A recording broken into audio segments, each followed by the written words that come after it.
ನಮಸ್ಕಾರ, ಕನ್ನಡ ಒನ್ನಿಗೆ ಸ್ವಾಗತ. ನಾನು ಭಾಗ್ಯನಾರಾಯಣ ಬೊಗ್ಗವರಪು. ನಿನ್ನೆ ಮಂಗಳೂರಿನ ಅಡಿಯಾರ್ನಲ್ಲಿ ದೊಡ್ಡ ಪ್ರತಿಭಟನೆಯನ್ನು ಮುಸ್ಲಿಂ ಸಂಘಟನೆಗಳು ಏರ್ಪಡಿಸಿತ್ತು. ಉಲೇಮಗಳು ಕರೆ ಕೊಟ್ಟಂತಹ ಪ್ರತಿಭಟನೆಗೆ ಲಕ್ಷಗಟ್ಟಲೆ ಜನ ಬಂದಿದ್ದರು. 1-1.5 ಲಕ್ಷ ಜನ ಅಲ್ಲಿ ಸೇರಿದ್ರು ನಿನ್ನೆ. ಯಾಕೆಂದರೆ ವಕ್ಫ್ ಕಾನೂನನ್ನು ತಿದ್ದುಪಡಿ ಕಾನೂನನ್ನು ಏನು ತಂದಿದ್ದಾರೆ ಅದರ ವಿರುದ್ಧವಾಗಿ ಪ್ರತಿಭಟನೆಯಾಗಿ ಆ ಕಾರ್ಯಕ್ರಮವನ್ನು ಏರ್ಪಡಿಸಿದರು. ಇದು ಯಾವಾಗ ಅನೌನ್ಸ್ ಆಯಿತೋ ಆ ದಿನದಿಂದನೇ ಈ ಕಾರ್ಯಕ್ರಮದ ಕುರಿತು ಅಪಪ್ರಚಾರವನ್ನು ಮಾಧ್ಯಮಗಳು ಮಾಡೋದಕ್ಕೆ ಶುರು ಮಾಡ್ತು. ಯಾಕಂದರೆ ಮಾಧ್ಯಮಗಳಿಗೆ BJPಯನ್ನು ಖುಷಿಪಡಿಸ್ಬೇಕಲ್ಲ, ಹಾಗಾಗಿ ಆ ಕೆಲಸ ಮಾಡಿಕೊಂಡಿತ್ತು. ಒಂದು ದಿನ ಇದೇ ಪ್ರತಿಭಟನೆಗೆ ಅನ್ನಬೇಕಾದರೆ ಮೊನ್ನೆ ಎಲ್ಲ ಏನಾದರೂ ಒಂದು ಅವಘಡ ನಡಿಬೇಕು, ಏನಾದರೂ ಒಂದು ಅಹಿತಕರ ಘಟನೆ ನಡಿಬೇಕು, ಅದನ್ನೇ ದೊಡ್ಡ ಸುದ್ದಿ ಮಾಡಿ ಮುಸ್ಲಿಮರ ವಿರುದ್ಧ ದ್ವೇಷ ಕಾರಬೇಕು, ಜನರಲ್ಲಿ ಒಂದಷ್ಟು ವಿಷ ಬಿತ್ತಬೇಕು ಅಂತ ಮಾಧ್ಯಮಗಳು ತುದಿಗಾಲ ಮೇಲೆ ನಿಂತಿತ್ತು. ಅವರ ಲೆಕ್ಕಾಚಾರವನ್ನು ಮೀರಿ 1-1.5 ಲಕ್ಷ ಜನ ಅಲ್ಲಿ ಸೇರಿದ್ರು. ಆ ಸಂದರ್ಭದಲ್ಲಿಯೂ ಸಹ, ಅಷ್ಟು ದಟ್ಟಣೆಯಲ್ಲಿಯೂ ಸಹ ಯಾವುದೇ ಅಹಿತಕರ ಘಟನೆ ನಡೀಲಿಲ್ಲ. ಹಿಂದುತ್ವ ಪಡೆಗಳು ಅಥವಾ ಹಿಂದುತ್ವದ ಹೆಸರಿನಲ್ಲಿ ಮೆರವಣಿಗೆಗಳು ಹೊರಟಾಗ ಅನ್ಯ ಧರ್ಮದ ಅವರ ಪೂಜಾ ಸ್ಥಳಗಳು ಅಥವಾ ಪ್ರಾರ್ಥನಾ ಸ್ಥಳಗಳ ಮುಂದೆ ನಿಂತ್ಕೊಂಡು ಅಶ್ಲೀಲವಾಗಿ ಕೂಗಾಡೋದು, ಕುಣಿಯೋದು ಅಂತಹದ್ದೇನೂ ನಡೀಲಿಲ್ಲ. ಕಲ್ಲೊಡೆಯೋದು ಅಂತಹದ್ದೇನೂ ನಡೀಲಿಲ್ಲ. ಬೇರೆ ಏನೂ ನಡೀಲಿಲ್ಲ. ಅವ್ರ ಪಾಡ್ಗೆ ಅವ್ರ ಜನ ಸೇರಿಸ್ಕೊಂಡ್ರು, ಅವ್ರ ಪಾಡ್ಗೆ ಅವ್ರು ಪ್ರತಿಭಟನೆ ಮಾಡಿದ್ರು. ಪ್ರತಿಭಟನೆಗಳು ಮುಗಿದಾಗ ಅವ್ರ ಪಾಡ್ಗೆ ಅವ್ರ ಮನೆಗೆ ಹೋದರು. ಅಷ್ಟು ದೊಡ್ಡ ಸಂಖ್ಯೆಯಲ್ಲಿ ಜನ ಸೇರಿದಾಗ ಒಂದಷ್ಟು ವಾಹನ ದಟ್ಟಣೆ ಆಗೋದು ಸಹಜ. ಅದು ನಿನ್ನೆ ಆಗಿದೆ. ಸ್ವಲ್ಪ ಹೊತ್ತು ರೋಡೆಲ್ಲ ಸ್ವಲ್ಪ ಬ್ಲಾಕ್ ಆಗಿದೆ. ಆದರೆ ಆಂಬುಲೆನ್ಸ್ ಬಂದಾಗ ಅಲ್ಲಿದ್ದಂತಹ ಸ್ವಯಂ ಸೇವಕರು ಖುದ್ದಾಗಿ ನಿಂತು ಆಂಬುಲೆನ್ಸ್ಗಳಿಗೆ ದಾರಿ ಮಾಡಿಕೊಟ್ರು. ಯಾವುದೇ ಕಾರಣಕ್ಕೂ ಯಾವ ಆಂಬ್ಯುಲೆನ್ಸು ಸಹ ಆ ವಾಹನ ದಟ್ಟಣೆಯಲ್ಲಿ ಸಿಲುಕಿಕೊಳ್ಳುವಂತಹದಕ್ಕೆ ಅವಕಾಶ ಮಾಡಿಕೊಡಲಿಲ್ಲ.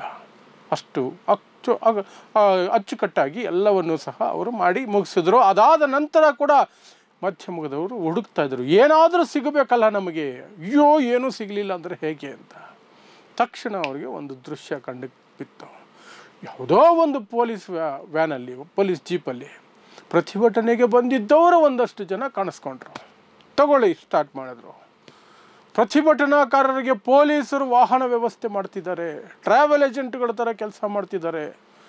ಅವರ ಸ್ವಂತ ವಾಹನವನ್ನು ಕೊಡಲಿ, ಸರ್ಕಾರಿ ವಾಹನವನ್ನು ಏನು ಕೊಡೋದು ಅಂತ. ಅಷ್ಟೊತ್ತಿಗೆ ಅವ್ರಿಗೆ ಇನ್ನೊಂದು ಹೊಸ ಸುದ್ದಿ ಬಂತು, ACP ನಜ್ಮಾ ಅವ್ರದ್ದು ಇದು ವಾಹನ ಅಂತ. ತಗೊಳ್ರಿ ಇನ್ನೊಂದಷ್ಟು.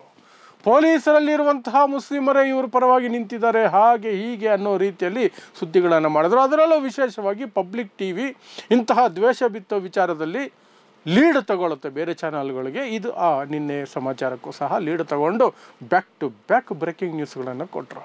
ಪೊಲೀಸ್ ವಾಹನದ ದುರ್ಬಳಕೆ ಹಾಗೆ ಹೀಗೆ ಅಂತ.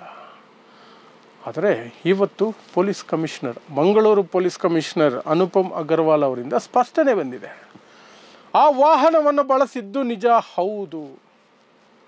ಆದರೆ ಯಾಕೆ ಅಂದರೆ ಅಲ್ಲಿ ಒಂದು ಅಪಘಾತ ಆಯಿತು. ಒಂದು ಟೆಂಪೋ ಟ್ರಾವೆಲರ್ ಒಬ್ಬ ವ್ಯಕ್ತಿಯ ಕಾಲ ಮೇಲೆ ಚಕ್ರ ಹರಿಸ್ಬಿಡ್ತು.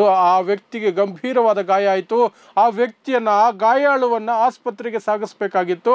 ಆಗ ತಾನೇ ಕಾರ್ಯಕ್ರಮ ಮುಗಿದು ಜನದಟ್ಟಣೆ ಸಿಕ್ಕಾಪಟ್ಟೆ ಇತ್ತು, ಜನಸಂದಣಿ, ಅದರ ಜೊತೆಗೆ ವಾಹನ ದಟ್ಟಣೆಯನ್ನು ಸಿಕ್ಕಾಪಟ್ಟೆ ಇತ್ತು. ಆ ಕಾರಣಕ್ಕಾಗಿ ತುರ್ತಾಗಿ ಆಸ್ಪತ್ರೆಗೆ ಕರ್ಕೊಂಡು ಹೋಗಬೇಕು, ಕಾಲು ರಕ್ತ ಹರಿತಾ ಇತ್ತು ಅನ್ನೋ ಕಾರಣಕ್ಕಾಗಿ ಪೊಲೀಸ್ ವಾಹನವನ್ನೇ ಬಳಸ್ಕೊಂಡ್ವಿ. ಆ ರೀತಿಯಾಗಿ ಪೊಲೀಸ್ ವಾಹನದಲ್ಲಿ ಅವರನ್ನು ಕೂರಿಸ್ಕೊಂಡು ಆಸ್ಪತ್ರೆಗೆ ಕರ್ಕೊಂಡು ಹೋಗಿದ್ದೀವಿ. ಇಂಥ ಆಸ್ಪತ್ರೆಯಲ್ಲಿ ರೋಗಿ ಇದ್ದಾರೆ. ಪ್ಲಸ್ ಆ ಟೆಂಪೋ ಟ್ರಾವೆಲರ್ ನಂಬರನ್ನು ಸಹ ಪೊಲೀಸ್ ಕಮಿಷನರ್ ಅವರ ಕಚೇರಿಯಿಂದ ಹೊರಡಿಸಿರೋ ಪ್ರಕಟಣೆಯಲ್ಲಿ ಸ್ಪಷ್ಟವಾಗಿ ಹೇಳಿದ್ದಾರೆ. KA 7098889888 ಈ ಸಂಖ್ಯೆಯ ಟೆಂಪೋ ಅದು.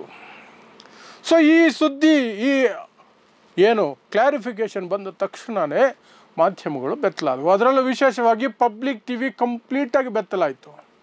ತಾನು ಇಂತಹ ಹಲ್ಕಟ್ಟು ಕೆಲಸಗಳನ್ನು ಈ ಹಿಂದೆ ಸಾಕಷ್ಟು ಬಾರಿ ಮಾಡಿದೆ, ಆದರೆ ಇಷ್ಟು ಬೇಗ ಅದಕ್ಕೆ ರಿವರ್ಸ್ ಆಗಿ ಒಂದು ನ್ಯೂಸ್ ವಾಪಸ್ ಬರುತ್ತೆ ಅಂತ ಅದಕ್ಕೂ ಗೊತ್ತಿರಲಿಲ್ಲ. ಬಂದರೂ ಅದಕ್ಕೆ ನಾಚಿಕೆ ಮಾನ ಮರ್ಯಾದೆ, ಆ ಪಬ್ಲಿಕ್ TV ರಂಗನಾಥ್ ಅವನಿಗಂತೂ ನಾಚಿಕೆ ಮಾನ ಮರ್ಯಾದೆ ಏನೂ ಇಲ್ಲ, ಅದಕ್ಕೊಂದು ಕ್ಲಾರಿಫಿಕೇಷನು ಕೊಡಲ್ಲ. ನಿನ್ನೆ ಆ ರೀತಿ ನಮಗೆ ಸುದ್ದಿ ಬಂದಿತ್ತು ಅಥವಾ ಅನಿಸಿತ್ತು ಅಥವಾ ತಪ್ಪು ಗ್ರಹಿಕೆ ಆಗಿತ್ತು, ತಪ್ಪು ಸುದ್ದಿ ಅದು ಯಾವುದೂ ಇಲ್ಲ, ಸೈಲೆಂಟಾಗಿ ಬಿಡ್ತಾರೆ. ಹೊಲಸು ತಿನ್ನೋದು, ಬಾಯಿ ಮುಚ್ಕೊಂಡ್ಬಿಡೋದು, ಹೊಲಸು ತಿನ್ನೋದು, ಮೂತಿ ಒರೆಸ್ಕೊಂಡ್ಬಿಡೋದು, ಇದೇ ಕೆಲಸ ಇವ್ರಿಗೆ. ಇಡೀ ಮಾಧ್ಯಮ ಲೋಕದಲ್ಲಿ 90% ಜನದ್ದಿದ್ದೇನೆ. ಅದರಲ್ಲಿ ಪಬ್ಲಿಕ್ ಟಿ ವಿದಂತೂ ದಿನ ಬೆಳಗಾದರೂ ಇದೆ ಕೆಲಸ. ದ್ವೇಷ ಬಿತ್ತು, ಮುಸ್ಲಿಮರ ವಿರುದ್ಧ ಸುದ್ದಿ ಮಾಡು, ಆಮೇಲೆ ಖುಷಿ ಪಡೋ. ಏನಾದರೂ ನೋಟ್ ಬ್ಯಾನ್ ಸಂದರ್ಭದಲ್ಲಿ ನೋಟಲ್ಲಿ ಚಿಪ್ಪಿದೆ ಅಂತ ಹೇಳಿದಂತಹ ಏನು ಪದಗಳು ಬಳಸ್ತೀರ ಬಿಡಿ ಆ ರಂಗನಾಥ್ಗೆ. ಅಂತಹ ಅಯೋಗ್ಯ ಇವತ್ತಿಗೂ ಕ್ಷಮೆ ಕೇಳಿಲ್ಲ ಅವನು. ಹೆಲಿಕಾಪ್ಟ್ರಲ್ಲಿ ಮೋದಿ ದುಡ್ಡು ಹಂಗೆ ಉದುರಿಸ್ಬಿಡ್ತಾರೆ ಮನೆ ಮನೆಗೂ ಬೀದಿ ಬೀದಿಯಲ್ಲೂ ಅಂತ ಹೇಳಿ ಕೊನೆಗೆ ನರೇಂದ್ರ ಮೋದಿ ಸರ್ಕಾರನೇ ಗಾಬರಿ ಆಗೋಯ್ತು. ಅಯ್ಯೋ ಇದು ಓವರ್ ಸುದ್ದಿ ಆಗೋಯ್ತು ಅಂತ ನರೇಂದ್ರ ಮೋದಿ ಸರ್ಕಾರನೇ ಇವ್ರಿಗೆ ನೋಟಿಸ್ ಕೊಡ್ತು. ಈ ಥರ ಸುಳ್ಳು ಸುದ್ದಿಗಳು ಯಾಕಪ್ಪ ಮಾಡ್ತೀರಾ ನೀವು ಅಂತ. ಆ ಮಟ್ಟಕ್ಕೆ ಸುಳ್ಳು ಸುದ್ದಿ ಮಾಡುವಂತಹ ಕೆಪಾಸಿಟಿ ಇರೋದು ಪಬ್ಲಿಕ್ ಟಿ ವಿಗೆ. ನಿನ್ನೆ ಮಾಡಿದ್ದು ಏನು ದೊಡ್ಡ ಸುದ್ದಿ ಏನಲ್ಲ, ಆದರೂ ಸಹ ಬೆತ್ತಲಾಯಿತು. Within 24 hours public T V ಮತ್ತು ಇತರೆ ಮಾಧ್ಯಮಗಳು, ಯಾವೆಲ್ಲ ಮಾಧ್ಯಮಗಳು ಇದನ್ನು ದ್ವೇಷಕ್ಕೆ ಬಳಸ್ಕೊಂಡ್ವು ಈ ಘಟನೆಯನ್ನು, ಅವೆಲ್ಲವೂ ಕೂಡ ಬೆತ್ತಲಾದವು. ಆದರೆ ಈಗ ನಮ್ಮ ಮುಂದೆ ಇರುವಂತಹ ಬಹಳ ಮುಖ್ಯ ಪ್ರಶ್ನೆ ಅಂದರೆ, ಈ ರೀತಿ ಸಮಾಜವನ್ನು ಒಂದು ರೀತಿಯಾಗಿ ತಪ್ಪು ದಾರಿಗೆ ಎಳೆಯುವ, ಸುಳ್ಳು ಸುದ್ದಿಗಳ ಮೂಲಕ ಹಿಂಸೆಗೆ ಪ್ರಚೋದಿಸುವ ಅಥವಾ ಒಂದು ಸಮುದಾಯದ ವಿರುದ್ಧ ದ್ವೇಷವನ್ನು ಹೆಚ್ಚಿಸುವಂತಹ ಕೆಲಸ ಮಾಡುವ ಸುದ್ದಿಗಳನ್ನು ಪ್ರಕಟಿಸಿದ ಸುದ್ದಿ ಸಂಸ್ಥೆಗಳ ಮೇಲೆ ಏನು ಕ್ರಮ?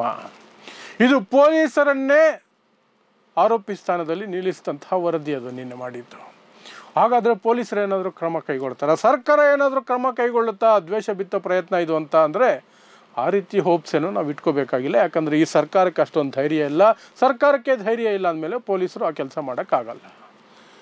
ಒಂದು ಸ್ಪಷ್ಟನೆ ಕೊಡಬೇಕಾಗಿತ್ತು, ಕೊಟ್ಟಿದ್ದಾರೆ, ಮುಗೀತು ಅಲ್ಲಿಗೆ. ಪಬ್ಲಿಕ್ ಟಿ ವಿನಾಗಲಿ ಬೇರೆ ಚಾನಲ್ಗಳನ್ನಾಗಲಿ ಒಂದು ಸಣ್ಣ ನೋಟಿಸ್ ಆದರೂ ಕೊಟ್ಟು, ಯಾಕಂದ್ರೆ ಹಿಂಗೆ ಮಾಡ್ತೀರ, ನಿಮ್ಮದೆಲ್ಲ ಒಂದು ಬದುಕ ಅಂತ ಅಟ್ಲೀಸ್ಟು ಸಣ್ಣದಾಗಿ ಬೈಯುವ ಕೆಲಸನೂ ಮಾಡೋದಿಲ್ಲ, ಸೈಲೆಂಟ್ ಆಗಿಬಿಡ್ತಾರೆ.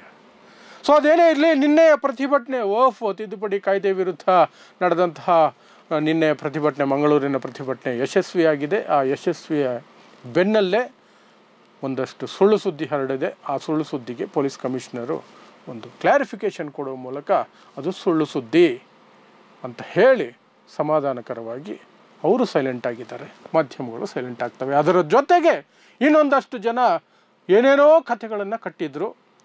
ಅವರು ಹಿಂಸೆಗಿಳಿತಾರೆ, ಮನೆಯಲ್ಲಿ ಖಾರದ ಪುಡಿ ತಂದಿಟ್ಕೊಳ್ಳಿ, 5 kg ಖಾರದ ಪುಡಿ ತಂದಿಟ್ಕೊಳ್ಳಿ, ಹಾಗೆ ಹೀಗೆ ಅಂತ ಹಿಂದುತ್ವ ಪಡೆಗಳು ಒಂದಷ್ಟು ಜನ.